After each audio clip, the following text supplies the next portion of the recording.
नमस्कार जनरल साहब, बहुत बहुत स्वागत है आपका। भारत माता की जय हो, जय श्री राम, जय हो हिंद की सेना। जय हो हिंद की सेना। सर, हिंद की सेना पर हम सबको तो पूरा भरोसा है, देश को भी भरोसा है, लेकिन कांग्रेस पार्टी को भरोसा नहीं है। डीजीएमओ जो कहते हैं उस पर भरोसा नहीं है, सीडीएस ने जो कहा उस पर भरोसा नहीं है, लेकिन पाकिस्तान जो कहता है, ट्रंप जो कहता है, उस पर भरोसा है कांग्रेस को। देखिए, कांग्रेस पार्टी की जो निष्ठा है, जो लॉयल्टी है, वो देश के दुश्मनों के साथ है। चाहे वो चीन हो, चाहे वो पाकिस्तान हो, चाहे वो अमेरिका में कुछ ऐसे तत्व हों, फोर्ड फाउंडेशन वगैरह वगैरह, उनके साथ उनका ज्यादा जमता है। ये अभी जो राहुल गांधी ने कहा कि नरेंद्र सरेंडर, तो ये तो बहुत घृणा है मेरा ख्याल है। As a leader of opposition, जिस तरह से राहुल गांधी का व्यवहार है, मेरा नहीं ख्याल है कि हिंदुस्तान के इतिहास में इस तरह का व्यवहार एलओपी का मैंने कभी देखा है। ये बहुत निम्न स्तर का, बहुत नीचे स्तर का राजनीति का स्वरूप और चेहरा में देखने का मुझे मौका मिल रहा है। मैं कुछ इम्पोर्टेंट बिंदुओं पर खाली टिप्पणी करूंगा। पहली बात तो ये जो नरेंद्र सरेंडर वाली जो बात है, ये इसके कुछ एडवाइजर्स, मेरा ख्याल है उनका जेएनयू बैकग्राउंड हो सकता है, और वहां पे वो तुकबाजी करते हैं, शब्दों का खेल, ताकि वो थोड़ा इंप्रेशन जमे और तुक जमे कि नरेंद्र और सरेंडर। वहां भी एनडीआर है, यहाँ भी एनडीआर है। तो इस तरह की तुकबंदी करके उनको लगता है कि वो आवाम के लोगों को प्रभावित कर पाएंगे, लेकिन ऐसा संभव नहीं है। और अब इसी मुद्दे से मैं आगे बढ़ता हूं कि नरेंद्र सरेंडर, मैं राहुल गांधी से कुछ प्रश्न पूछना चाहता हूं कि तुम जरा मुझे बताओ, इतिहास पढ़ते हो कि नहीं पढ़ते हो? सरेंडर तो तब शुरू हुआ था तुम्हारे पूर्वजों जवाहरलाल नेहरू के द्वारा, जब 1947-48 में भारत आर्मी चीफ ने कहा था कि हमको 1 महीने का टाइम दीजिए, हम पूरा कश्मीर जो पाकिस्तान के पास है वापस ले लेंगे। और तुम्हारे सो कॉल्ड जवाहरलाल नेहरू चले गए यूनाइटेड नेशंस। क्यों नहीं सामना किया पाकिस्तान का? तो सरेंडर तो वहां से शुरू हुआ। सरेंडर नंबर 2, हिंदी चीनी भाई भाई, चीन के सामने घुटने टेक कर दिए। हमारे सेना के पास न बूट्स थे, न गर्म कपड़े थे, न एम्यूनिशन था। और तुमने तो कहा था, जब एक ब्रिटिश आर्मी का ब्रिगेडियर तुमको ब्रीफ करने आया था ऑपरेशनल प्रिपेयर्डनेस के लिए, तुमने कहा था जवाहरलाल नेहरू कि हम तो शांति प्रिय देश है, हमको तो सेना की जरूरत नहीं है। कृष्णमेनन ने क्या कहा था, जो रक्षा मंत्री, हमें सेना नहीं चाहिए। जब ऐसे ऐसे लोग सत्ता में हो, भारत के भाग्य विधाता के कुर्सी में बैठे हों, तो फिर देश को तो भगवान ही बचाए, हम तो क्या कह सकते हैं। ये बताओ राहुल गांधी कि तुम्हारे पूर्वज जवाहरलाल नेहरू के कारण कितना स्क्वायर किलोमीटर चला गया पाकिस्तान के पास? वो सरेंडर नहीं था क्या? कई हजार स्क्वायर किलोमीटर, वो सरेंडर नहीं था क्या? जब तुमने 2008 में एमओयू साइन किया चीन के साथ, वो सरेंडर नहीं था क्या? दुश्मन देश के साथ एक पॉलिटिकल पार्टी एमओयू साइन कर रही है, जिसका कंटेंट पब्लिक डोमेन में नहीं है। तुमने एक साइन क्या किया भगवान जाने। कोई डॉक्यूमेंट साइन करने से पहले क्या लोकसभा को कॉन्फिडेंस में लिया गया? क्या तुम्हारे पार्टी के लोगों ने हाँ बोला? दादागिरी। तुम तो सरेंडर किए। क्या राजीव गांधी ने सरेंडर नहीं किया जब ईस्टर्न आर्मी कमांडर को ले गया था अरुणाचल प्रदेश में, कहा you are not suppose to fire at Chinese? जब एंटनी ने कहा था कि हम जान के बॉर्डर पे इंफ्रास्ट्रक्चर नहीं डेवलप कर रहे हैं क्योंकि चीन आ गया तो उसको सहूलियत होगा आगे बढ़ने में, क्या ये सरेंडर नहीं था? क्या ये सरेंडर नहीं था जब air marshal AOC CNC western command air marshal Baroda ने कहा था कि हमको दौलत बेग ओल्डी एयर स्ट्रिप का रिपेयर कराने की अनुमति दी जाए, तो नहीं दिया गया? क्या ये चाइना के दबाव में सरेंडर नहीं था? क्या ये 26/11 हुआ उसके बाद मनमोहन सिंह को जब ओबामा ने पूछा कि आपने पाकिस्तान को सबक नहीं सिखाया, तो मनमोहन सिंह ने कहा कि धर्म विशेष को गलत संदेश जाएगा? क्या ये सरेंडर नहीं था? जितना हिंदुस्तान में आतंकवाद की घटना हुई, चाहे समझौता एक्सप्रेस हो, जहां जहां हो, समझौता एक्सप्रेस में दोषी था पाकिस्तान, उनको रिलीज कर दिया गया। और हिंदू आतंक का जो कहानी गढ़ा गया, क्या वो सरेंडर नहीं था? मैं सरेंडर की बात करना शुरू करूं तो इनकी इतने पाप में गिना दूंगा जिसके इसके पास जवाब नहीं हो। इसको ज्ञानवान तो कुछ है नहीं, पता नहीं क्या खाता पीता है और बकवास करते रहता है। और सबसे बड़ी बात है कि इस देश का दुर्भाग्य है कि इस देश में अकाउंटेबिलिटी नहीं है। आज तक मोदी जी ने सरेंडर नहीं किया है, आज तक तुम्हारा परिवार सरेंडर करता रहा है। डिफरेंस ये है, और तुम नरेंद्र सरेंडर कर रहे हो। तुम क्या समझते हो ये जुमलेबाजी से लोग प्रभावित हो जाएंगे?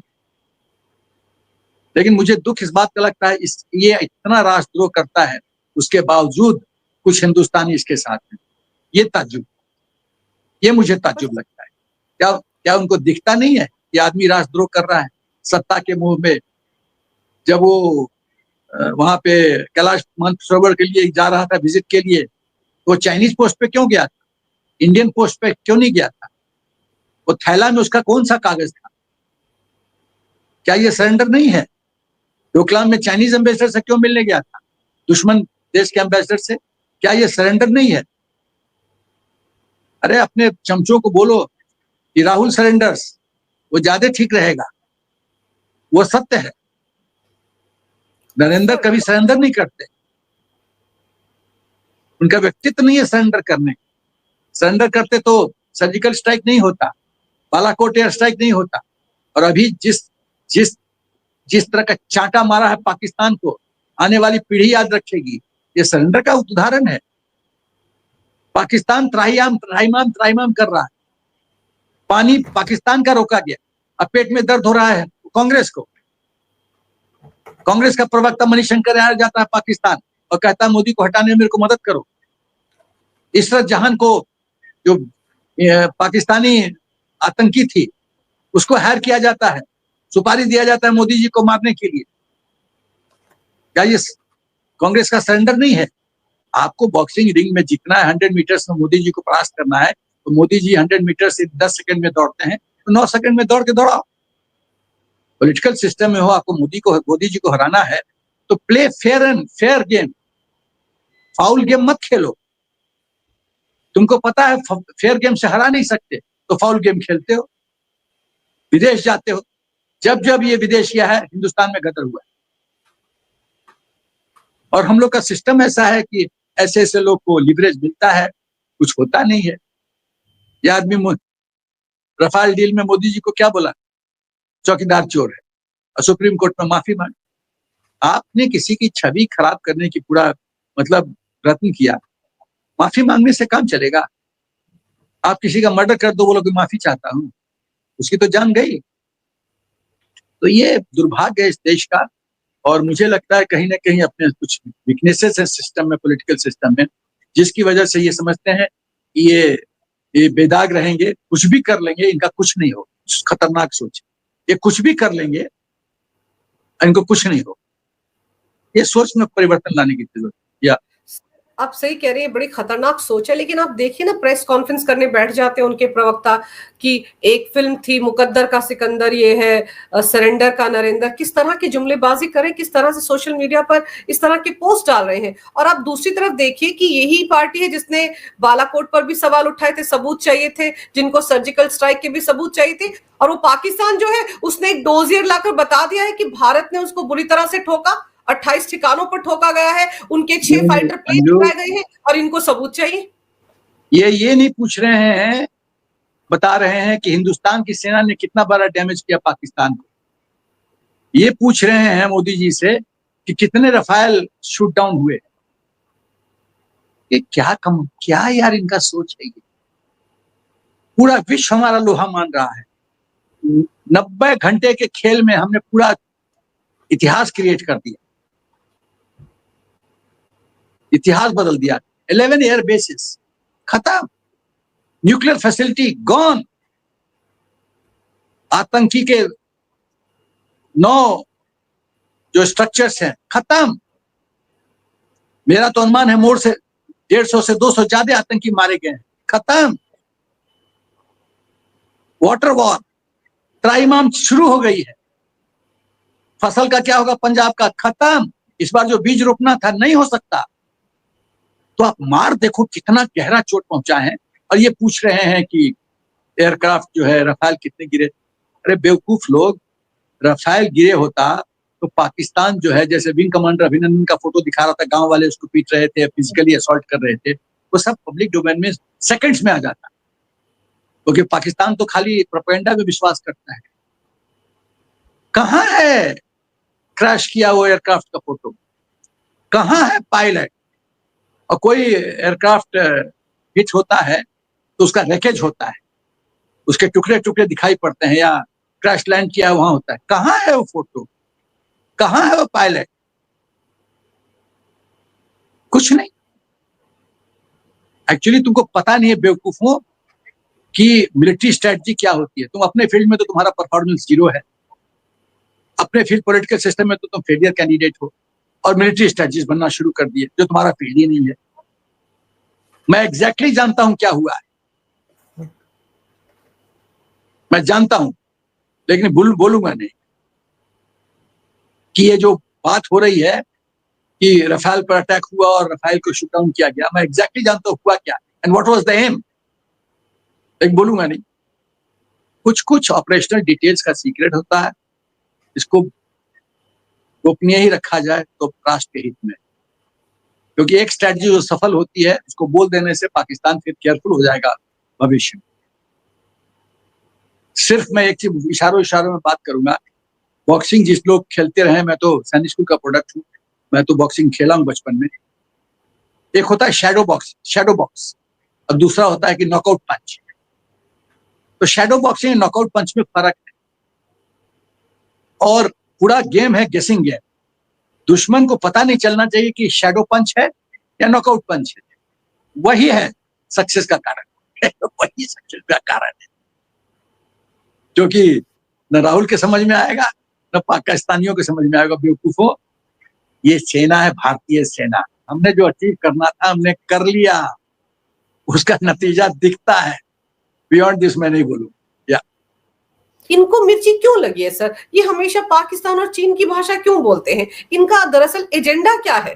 क्या इस बात से खिसियाए हुए हैं कि शशि थरूर बाहर गए डेलीगेशन के साथ तो कितने अच्छे तरीके से अपने देश की बात उन्होंने रखी, सलमान खुर्शीद भी ऐसी बातें कर रहे हैं, मनीष तिवारी ने भी यही सब कुछ बोला, तो क्या इस बात से खिसियाए हुए राहुल एंड कंपनी की उनकी बातें उन्होंने वहां जाकर नहीं की, देश की बात की? देखो, ऐसा है कि राहुल गांधी को पता है कि फेयर मीन्स से वो मोदी जी को नहीं हरा सकता, तो अनफेयर मीन्स का सहारा लेता है। और इसीलिए तो मणिशंकर यार पाकिस्तान गया था कि मोदी को हटाने में हमारी मदद करो। राहुल गांधी जब विदेश लंदन गया था या अमेरिका गया था बाइडेन के टाइम में, तो वो कौन लोग थे जो इसका मीटिंग ऑर्गेनाइज करते थे? सब पाकिस्तान के आईएसआई एजेंट्स। ये क्या कनेक्शन? ये विदेश जाता है और सडनली 6-7 दिन के लिए गुमनाम हो जाता है। कहाँ जाता है, किससे बात करता है, क्या बातचीत करता है? एक प्रोटोकॉल है कि आप जब विदेश जाते हैं और एलओपी, आपको आके डिब्रीफ करना चाहिए, आप कहाँ गए, किससे मिले, किससे बात किए। ऐसा कुछ होता नहीं।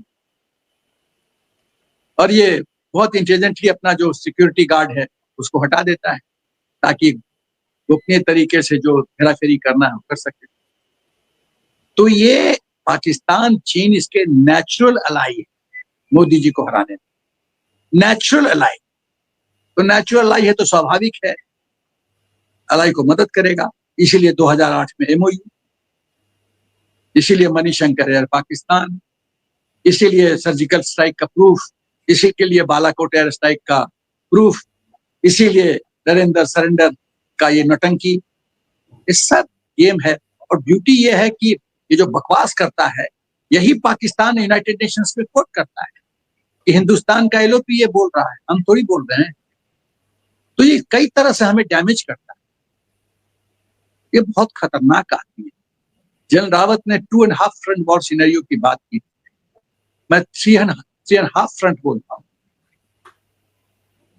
First front China, second front Pakistan, half front जो हिंदुस्तान के अंदर जो जयचंद हैं, जो धर्म के नाम पे अपनी भक्ति लॉयल्टी पाकिस्तान को देते हैं, और जो एक और फ्रंट है जो हिंदुस्तान के अंदर पॉलिटिकल सिस्टम में जो बंदे बने हुए हैं वो ज्यादा खतरनाक है। दुश्मन तो सामने पाकिस्तान चीन दिखता है, ये तो हमारे घर में दीमक की तरह खोखला कर रहे हैं भारत माता।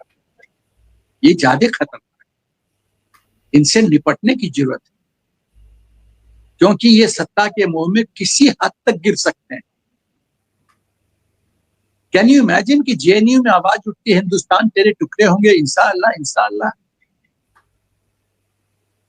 वहां स्टूडेंट लोग 15 साल पीएचडी के नाम पे रहते हैं, 1200-1300 रुपया में पूरा महीना बिताते हैं, सब कुछ फ्री। ये क्या सिस्टम है? किसका पैसा है? इनकम टैक्स पेयर्स का पैसा है। वो पढ़ाई नहीं करते, वो राजनीति करते हैं, दलाली करते हैं एक पार्टी। जब तक इस देश में शुद्धिकरण नहीं होगी तब तक कष्ट है। दुश्मन को तो हम संभाल लेंगे, संभाल लिया, हमने साबित कर दिया 90 घंटे में खेल। विश्व में हमने इतिहास रिकॉर्ड किया है, कायम किया है। क्या अमेरिका ने ऐसा कुछ किया पहले? रूस ने किया, इजराइल ने किया, जर्मनी ने किया, इंग्लैंड ने किया, फ्रांस ने किया। विश्व में एक ऐसा देश है और इतना गदर अंदर रख के हमने ये परफॉर्मेंस दिया है। तो आप देखिए कि ये जो वन फ्रंट है ना पॉलिटिकल सिस्टम में, गद्दारों की ये लोग गद्दार्स, इनको थोड़ा सा इस समस्या से समाधान दिलवाने की जरूरत है, नहीं तो कष्ट। खाली हम तो बॉर्डर के बाहर देख रहे हैं ना, अंदर यहाँ आग लगा रहे हैं, मनमानी करते हैं। एक छोटा सा एग्जांपल देता हूँ। रफाल में राहुल गांधी बोला था कि चौकीदार चोर है। मैं पूछता हूं कि 10 से 12 साल लग गए थे रफाल का पूरा प्रोक्योरमेंट प्रोसेस में। और एंटनी से पूछा गया कि आपने सप्लाई ऑर्डर क्यों नहीं प्लेस किया after CFA approval, competent financial authority approval. तो उन्होंने कहा था एडिक्वेट फंड्स नॉट अवेलेबल, कि फंड हमारे पास अवेलेबल नहीं था। तो हमारे बिहार में एक कहावत है, पैसा न कौड़ी बीच बाजार में दौड़ा दौड़ी। पैसा नहीं है पॉकेट में और शॉपिंग करने चल पड़े दुकान की तरफ। भाई आपने इंटरनेशनल टेंडर किस आधार पे निकाला, ग्लोबल टेंडर किस बात आधार पे निकाला जब आपके पास पैसा नहीं है? और पूरा जो प्रोसेस है, मैं तो आर्मी हेडक्वार्टर्स में प्रोक्योरमेंट डील कर चुका हूं, मेरे को तो पता है there are 22 steps in such procurement. 22 steps है, मुझे पता है, आई नो इट। तो भाई 22 स्टेप्स कवर हुआ, LOI लेटर ऑफ इंटेंट बनने से, फिर वेटिंग का, फिर GSQR फॉर्मुलेशन, फिर ग्लोबल टेंडर निकालना, फिर कॉम्पिटिटिव बिड खोलना, फिर कमर्शियल बिड खोलना, उसके बाद उसकी टेक्निकल वेटिंग होना, फाइनेंस अप्रूवल होना, CFA अप्रूवल होना, फिर RM का अप्रूवल होना, और फिर सप्लाई ऑर्डर प्लेस करना। जब सब कुछ हो चुका था तो एंटनी के लेवल पे ब्रेक क्यों लग गया? क्योंकि माल नहीं पहुंचा। इनको पता था कि इनका पार्टी सत्ता में नहीं आ रहा है तो पलट जाएगा, रफाल वाले पलट जाएंगे जो कंपनी। तो उन्होंने कहा fund not available. Antony file पे लिखता है examine the issue de novo, फिर से एग्जामिन करो। तो तुम 12 साल अंडा बेच रहे थे क्या? जब टेक्निकल मीटिंग हो रहा था, कमर्शियल भी, तुम्हारे ही तो IAS ऑफिसर्स थे उसमें इन्वॉल्व, सब प्रोसेस में अंडा बेच रहे थे 12 साल। अब फिर से एग्जामिन का मतलब क्या हुआ? 12 साल और लगेगा, 24 साल। मोदी जी गए G2 base, government to government basis पे बातचीत की और खटाखट आ गया रफाल। भाई जो ये राहुल गांधी क्या क्या बकवास किया था कि अपना अंबानी लोग को मदद किया जा रहा है। क्या है, 1-1.5%, 2% का सप्लाई ऑर्डर गया था, मैक्सिमम तो DRDO वगैरह को गया और अपना ऑर्डिनेंस फैक्ट्री। एक्चुअली इसको कुछ पता नहीं है और ये लोग फेक नैरेटिव क्रिएट करते हैं और माफी मांग लेते हैं। ये नहीं चलेगा, ये सही नहीं है, इसका उपाय ढूंढना पड़ेगा। ऐसा नहीं आप कुछ भी बोल दो, अब माफी मांग लो, अब बच के निकल जाओ ना, ऐसा नहीं चलेगा। You should be accountable for what you speak. और आपने एक बार गलत मुंह खोला, you should be punished very heavy, और सजा इतनी गहरी होनी चाहिए कि चोट महसूस करे आदमी, तब ना संभल के बात करेगा। नहीं तो पाकिस्तान की तरह हो गया, आतंकवाद एक्सपोर्ट करते रहो करते रहो करते रहो। भाई जब ओबामा को मनमोहन सिंह ने बोला कि एक धर्म विशेष को गलत संदेश जाएगा, इसीलिए हमने कुछ नहीं किया, तो पाकिस्तान को तो सह मिलता है ना कि हम कुछ भी कर देंगे, हिंदुस्तान कुछ नहीं करेगा, क्योंकि हमको वोट चाहिए कांग्रेस को मुसलमानों से। तो क्या मैं देशवासियों से पूछना चाहता हूं, ये क्या सिस्टम सही है? मेरी अपनी सोच छोड़ दो, क्या ये सही सिस्टम है? ये मैं पूछ रहा हूं। दुश्मनों से प्रेम क्यों? हमने इतना ठोका, उसकी चर्चा नहीं कर रहा है कांग्रेस। कितने रफाल गिरे उसकी चर्चा हो रही है। राकेश बताओ ना भाई, पायलट बताओ कहां गिरा हुआ है, कहां मुंह से खून निकल रहा है उसका, बताओ, शो मी। हमारी सेना बहुत फैंटम सेना है, कुछ भी कर सकती है, और हम लोग हर एक जो चाल खेलते हैं ना, उसमें कॉम्प्लेक्स मैनूवर्स होता है, जो कि मैं बोलूंगा नहीं हमने क्या किया और हमने क्या पाया। क्या सचमुच में हिट हुआ था हमारे रफाल? नहीं बोलूंगा, चुप रहूंगा। सर, ट्रंप पर इतना भरोसा क्यों हो गया? मैंने कहा ना, ये गलत तरीके से मोदी जी को के छवि को डेंट करना चाहते हैं, खराब करना चाहते हैं। इस बात में दम नहीं। चौकीदार चोर है, ये उसका एक उदाहरण है। दूसरी बात मैं कहना चाहता हूं, वही मिस्टर ट्रंप 2 दिन पहले बोले थे कि ये इशू जो है हिंदुस्तान पाकिस्तान के बीच का है, और वो तो बोले थे कि हजारों साल से ये समस्या चल रही है। उसको ये भी नहीं पता है कि पाकिस्तान तो एग्जिस्ट नहीं करता था 1947 के पहले। पता नहीं, मुझे समझ में नहीं आता है भाई, आप विश्व के सबसे पावरफुल देश के प्रेसिडेंट हो, क्या बोल जाते हो भाई? कुछ तो होशो हवास में बोलो। मैं क्या बोलूं? मुझे तो हंसी आती। कोई उनका ऑडिट नहीं करता, एडवाइस नहीं करता है, जो क्या बोलने जा रहे हैं उसका वेटिंग नहीं होता है क्या? ये फैक्ट चेक नहीं होता है क्या? तो दूसरी बात, सडनली 2 दिन के बाद क्या हुआ? अमेरिका पैनिक किया। अमेरिका पैनिक किया जब नूर खां बेस हिट हुआ तब। और नूर खां बेस जब हिट हुआ, किसने हिट किया वो तो भगवान जाने। किसने हिट किया वो भगवान जाने, बट हिट हुआ है वो तो भगवान जाने, ईश्वर जानता है। मुझे नहीं पता किसने हिट किया। नहीं नहीं, पाकिस्तान लेकिन ने अपने डोजियर में, सर पाकिस्तान ने अपने डोजियर में कहा है कि ब्रह्मोस गिरा वहां पर, खुद बोला है। तो पाकिस्तान, आप विश्वास कीजिए, मैं क्या बोलूं, उसी पे विश्वास कीजिए। तो लेकिन जब ये हिट हुआ, तो अभी तो पाकिस्तान के सीनियर एयरफोर्स ऑफिसर ने कहा, खुद एडमिट किया है, खुद पब्लिक डोमेन में वो वीडियो सर है, कि नूर खां बेस जब हिट हुआ तो अमेरिका पैनिक किया, और वो वहां के nuclear facility total under command control था अमेरिका का। और उसने कहा है कि गोपनीय तरीके से अमेरिका के एयरक्राफ्ट आते थे, सामान अनलोड होता था, लोड होता था, पता नहीं क्या क्या चलता था। तो एक बार पाकिस्तान एयरफोर्स, पीएफ के एयरफोर्स ने, एक अफसर ने पूछा कि क्या है इसमें, तो उसने कहा तुमको जानने का कोई मतलब नहीं बनता है। उसने कहा नहीं, मैं एयरफोर्स अफसर हूँ, मुझे बताना पड़ेगा। तो अमेरिकन ऑफिसर ने गन पॉइंट उसके माथा पे रख दिया और बोला कि हट जा रास्ते से, नहीं तो तुम्हारे ठीक नहीं रहेगा। ये इसीलिए जब नूर खां हिट हुआ और कमांड कंट्रोल सिस्टम खत्म हुआ, तो अमेरिका पैनिक किया।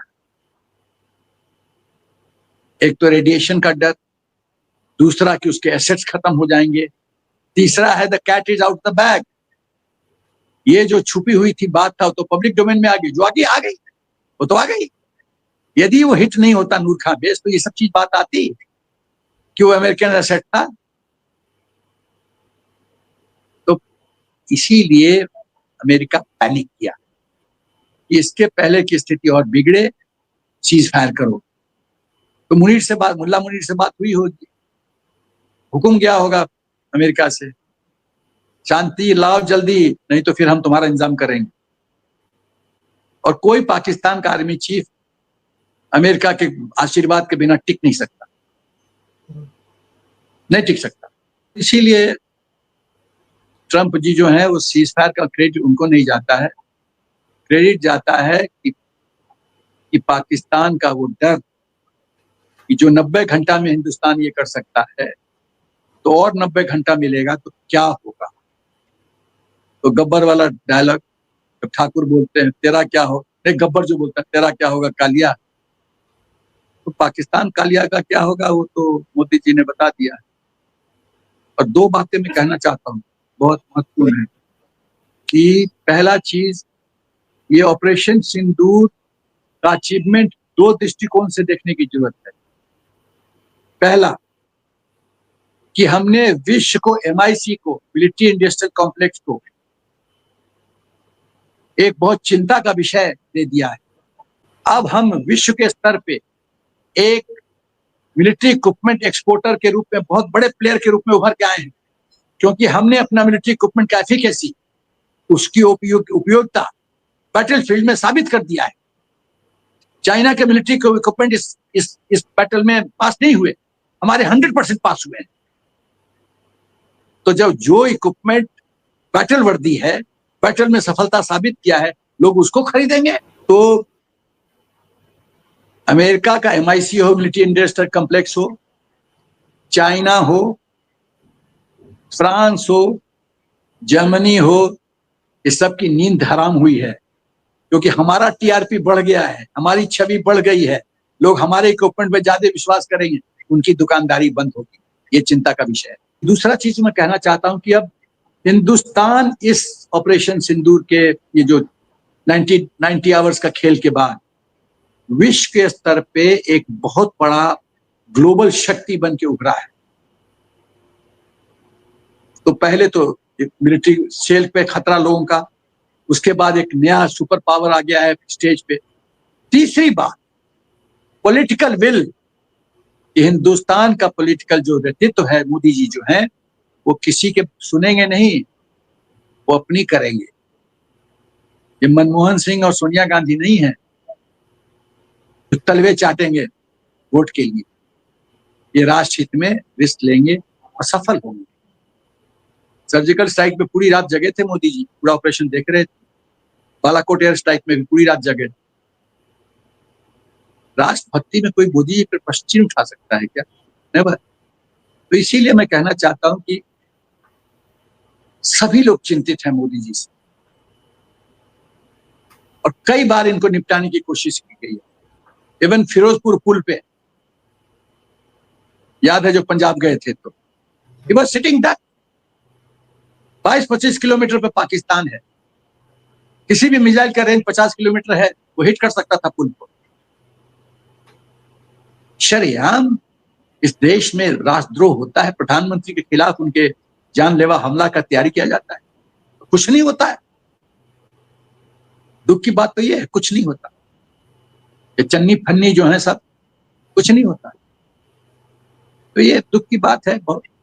एक्चुअली मुझे तो ताज्जुब लगता है, इतने ऑकवर्ड सिचुएशन, इतनी गंभीर परिस्थितियों से घिरे होने के बावजूद मोदी जी इतना परफॉर्म कर पाते हैं। कोई ऐसा देश है जिसमें इतना विरोधाभास है और उसका पॉलिटिकल लीडर जो है वो बैटिंग कर रहा है, छक्के पे छक्के मार रहा है? एक उदाहरण दे दीजिए आप, एक उदाहरण दीजिए। नोबडी। दो दुश्मन है, यहाँ 1.5 फ्रंट खुला हुआ है। कहां थे हम लोग आर्थिक व्यवस्था पे? 10th पोजीशन पे। आज हम 4th पोजीशन पे हैं, 3rd बनने जा रहे हैं। मिलिट्री इक्विपमेंट आत्मनिर्भरता पे राहुल गांधी मजाक उड़ाया था, आत्मनिर्भर। आज देखो आकाश तीर क्या कर रहा है मिसाइल। वही S-400 रूस के पास है, वही S-400 हमारे पास है। परफॉर्मेंस में फर्क देखो। क्यों? हमने इंटीग्रेट किया उस वेपन सिस्टम को और अपने देशी वेपन सिस्टम के साथ, और फिर कमाल देखो। इनको दिखता नहीं है सब चीज, सब दिखता है लेकिन पच नहीं पा रहा है कि मोदी जी की लोकप्रियता घट नहीं रही है और बढ़ती जा रही है। तो सत्ता में कैसे आए? आ नहीं सकते। इसीलिए मोदी जी के लाइफ पे खतरा।